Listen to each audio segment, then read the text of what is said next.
एक अंधा भिखारी एक मंदिर के बाहर सीढ़ियों पर बैठा हुआ था और अपने पीछे एक बोर्ड पर लिखा हुआ था कि मैं अंधा हूँ, मेरी मदद कीजिए।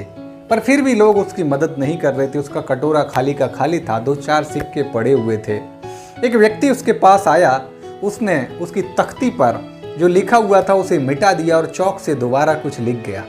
थोड़ी देर के बाद उस भिखारी के कटोरे में सिक्कों का ढेर लग गया। लोग आते थे और उसको पैसा डाल के जाते थे। वो भिखारी समझ नहीं पा रहा था कि आखिर इसमें क्या लिखा है। जब थोड़ी देर बाद वो व्यक्ति आया तो भिखारी ने पूछा कि आपने ऐसा क्या लिख दिया जिसकी वजह से लोग इतना सारा पैसा दे रहे हैं। तो उस व्यक्ति ने कहा कि मैंने भी वही लिखा है जो आपने लिखा है, बस मैंने लिखने का तरीका बदल दिया। मैंने लिखा है कि आज का दिन बहुत खुशनुमा है और आप बहुत खुश नसीब हैं कि इस दिन को देख सकते हैं। लोगों ने महसूस किया कि वाकई में ईश्वर ने हमें 2 आंखें दी हैं, ये बहुत काम की हैं। दोस्तों, हम अपनी ज़िंदगी में न जाने किन किन चीज़ों के लिए अफसोस मनाते रहते हैं, शिकायतें करते रहते हैं, लेकिन जो हमें दिया है क्या वो कम है? क्या हमने कभी उसके लिए शुक्रिया अदा किया है? हमें शुक्रगुजार होना चाहिए उस परम पिता परमेश्वर का जिसने हमें ये 2 आंखें दी हैं। हमें शुक्रगुजार होना चाहिए अपने इन हाथों का, हमें शुक्रगुजार होना चाहिए अपने इन पैरों का।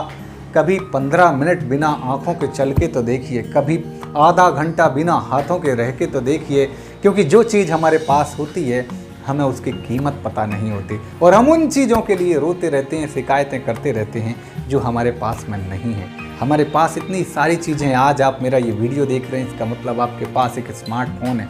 ईश्वर के लिए शुक्रिया अदा कीजिए कि आपको इस लायक बनाया, आपके लिए ये चीज़ें आज दी हैं। आज हमारे पास में नौकरी हो सकती है, हमारे पास में बिजनेस हो सकता है, हमारे पास में खेती हो सकती है।